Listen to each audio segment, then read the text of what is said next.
So bucket method. Sorry, I really want. So in this case, I actually already pre-started. So in here, you see there's some darker material, and you probably don't see it, there's some white material. So in there is actually vermiculite, which is basically I think it's a calcium hardwood composite, as well as gypsum. So in this case, what I'm actually doing, it's called the VGC method or something like that, or a recipe. So basically what it is a mix between gypsum, which is already in there, vermiculite that's already in there, and cocoa coir. Now,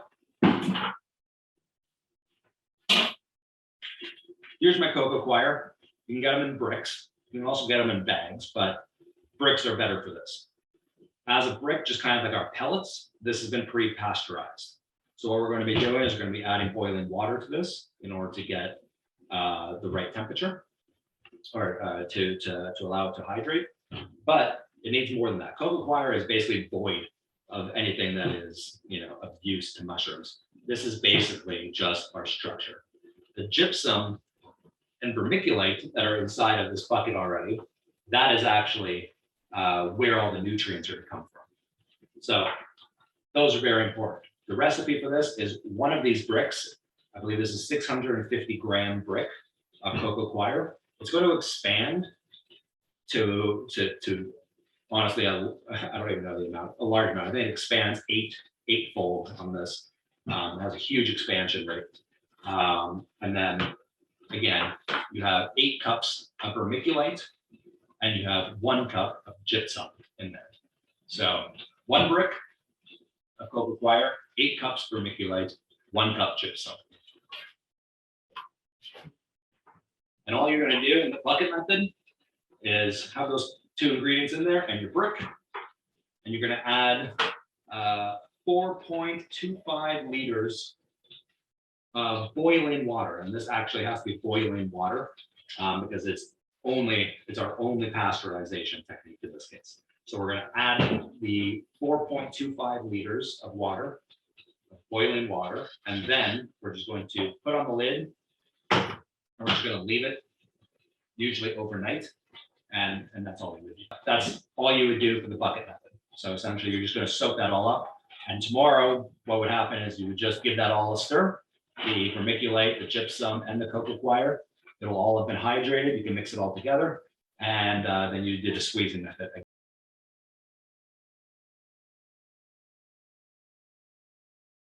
So I'm not sure if you guys can see that inside of there. This is the new substrate. So this is the cocoa coir, vermiculite, and gypsum. I'm just giving it a mix here.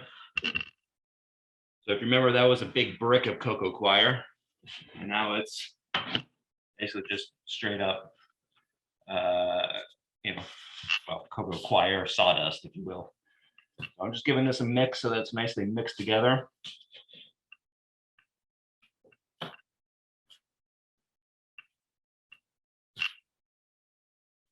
And there's definitely excess water in here. So I'm going to give it a bit of a thorough mix, and then I'm going to start squeezing out some of that water as a demonstration.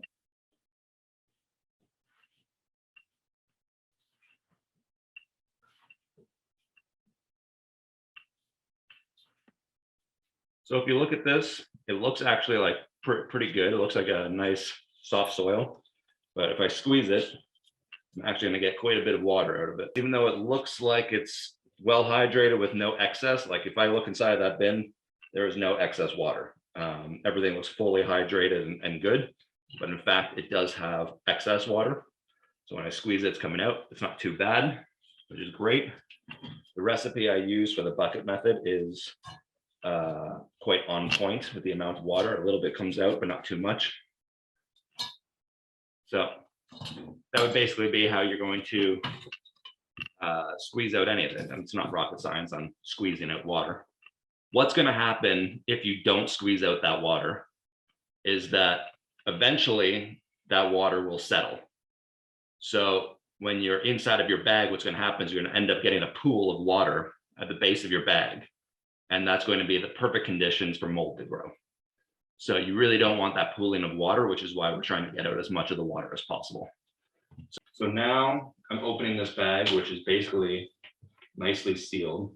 As soon as I open it, I'm exposing it to contaminants. So I want to move, and now that that plastic is off there, that's being exposed to contaminants as well. So I want to move relatively quickly, but most importantly, I want to keep as much of a still air as possible around me. Before I shit on the spray my hands again.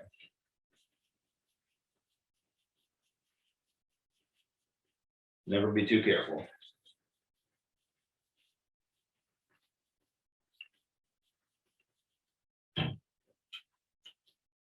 So as mentioned, you're not supposed to touch the inside of these bags if you can help it. I always find it's a little difficult to unpeel them without touching the inside of the bag, but here we are.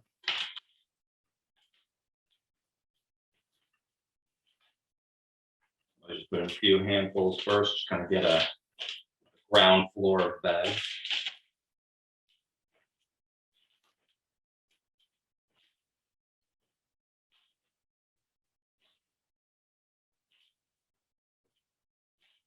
This entire amount of substrate is going to go into that bag. So this is a one bag pot, if you will. You can imagine how if you were doing a lot of bags, that maybe you wouldn't want to be doing the squeeze method for, 6 bags, even 2 bags, probably quite a bit. So there's a nice floor in there. Just up nice and straight, all good. Just add the rest of it.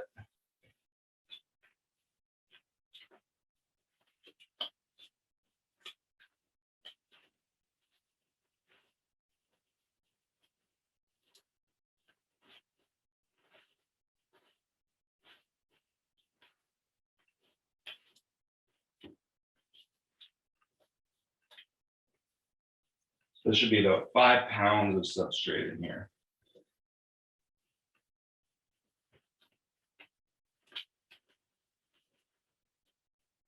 Now what I'm going to do, I'm going to add my substrate. So, as mentioned, the 1 to 5 ratio. So this is 1 pound-ish of substrate, and that's 5 pounds of the new substrate.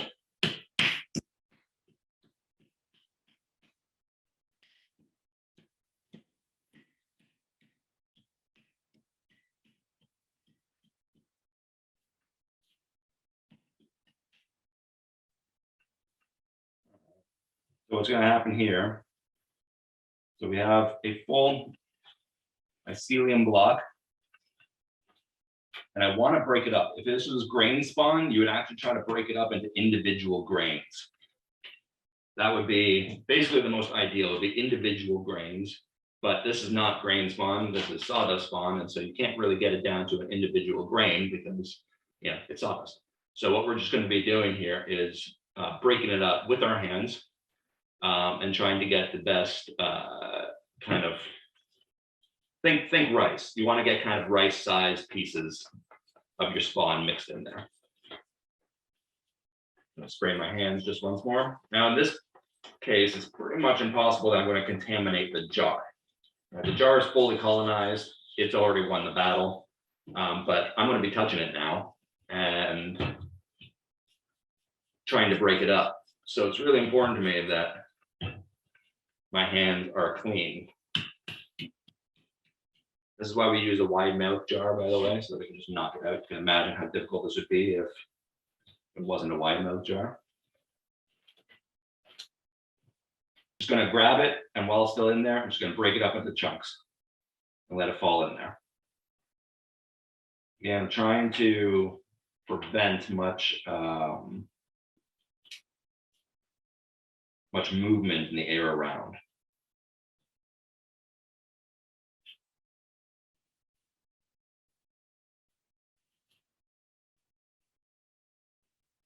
What I'm seeing here, there's a big clump there. I'm going to break that up.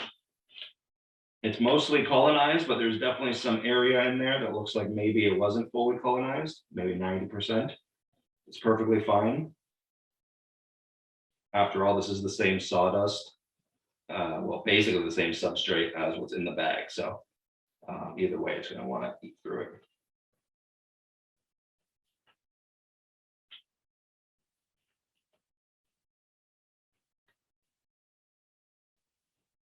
So one of the good things about grain spawn, if you go with grain spawn, is that it tends to break up pretty easily. So you could actually just shake the jar a bunch and then basically just pour the whole thing into the bag. And in doing that, you're really reducing your chance of contamination because you don't have to actually, spend time breaking it up with your hands. So grain spawn is definitely a worthwhile item, but as mentioned in stage one, when you're doing spawn creation, it itself is a higher chance of contamination. And when you're inoculating a bag, because we're using the hardwood substrate, hardwood spawn, we can add basically as much substrate as we want. But if you're using grain spawn, you couldn't do that because you could actually over fertilize and kill your mycelium. So that's some dangers with grain spawn. You have to know what you're doing when you're using grain spawn, but it is ideal if you do know what you're doing. So now it's in there. I want to give a quick wipe on the inside of this bag because there's quite a bit of substrate. I'm going to grab my paper towel. I'm going to spray that with alcohol. Lots of alcohol. Give it an inside wipe.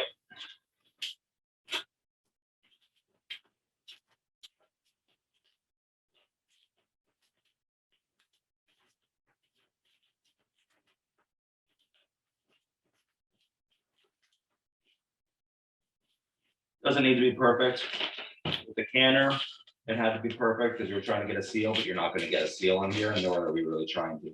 We're just trying to kind of clean up the bag more than anything. Okay. Now it's in there. So now comes the sealing part. So if you were using a hair straightener, basically you would turn it on really high, use some parchment paper, or not parchment paper, baking paper. Parchment paper. Grab a piece of it.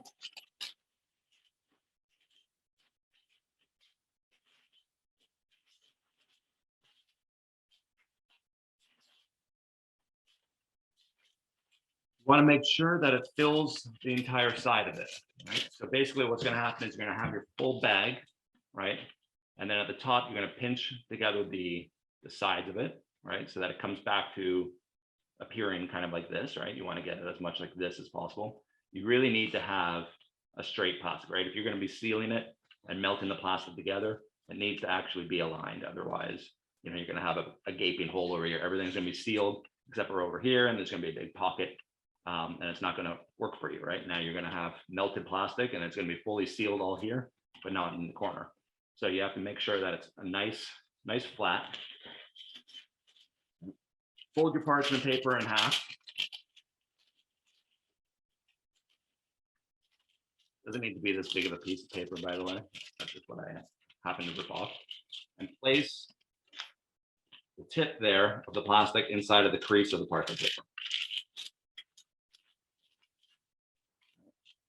Now I know, I feel it.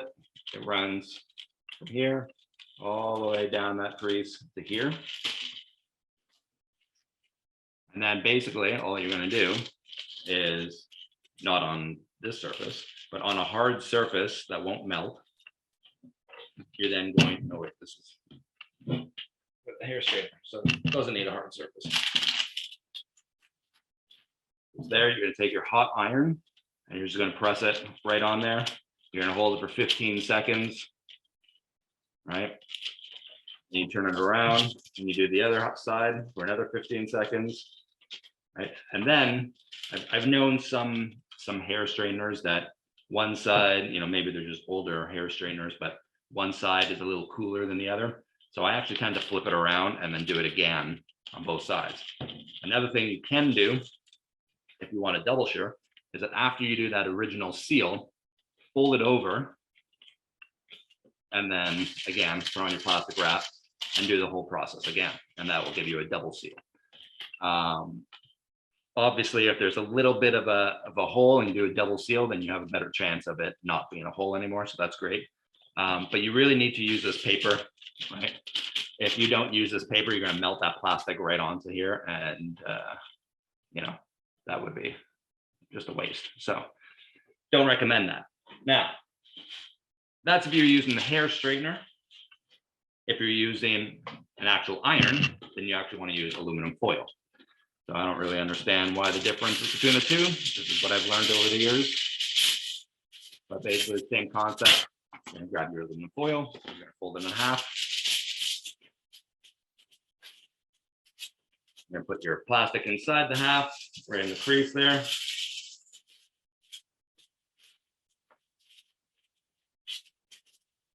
And you put that down and seal it with the iron, right? Again, same kind of concept, right? You want to iron one side, you're going to hold the iron there for about 10 seconds, 15 seconds to melt it. And then you're going to do it on the other side as well. You're just going to flip over the bag and do it again. Now, it's a lot easier to do this with an empty bag. It's not so easy when your bag has 5 pounds of substrate in it. So just worth mentioning there, because once your bag fills up, you want to be sure that you have a full air pocket in there and your iron in the top, right?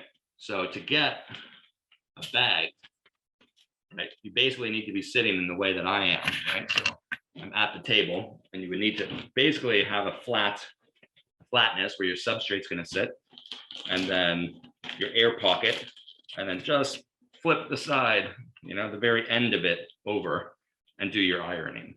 Right, that way you can keep that air pocket in there, you can keep that substrate in there, and you're not going to be causing too much of a mess.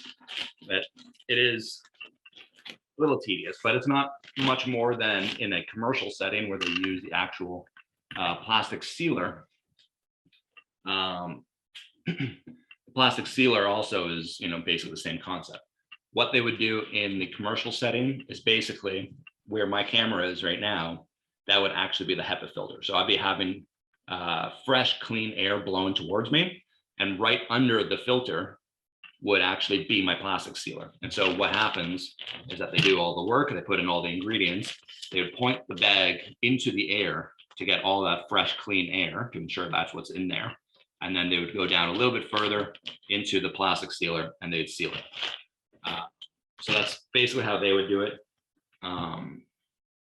If you don't have the clean air component, then it's not a big deal, as shown here, but obviously it's ideal. So that's basically the mixing and sealing of these bags.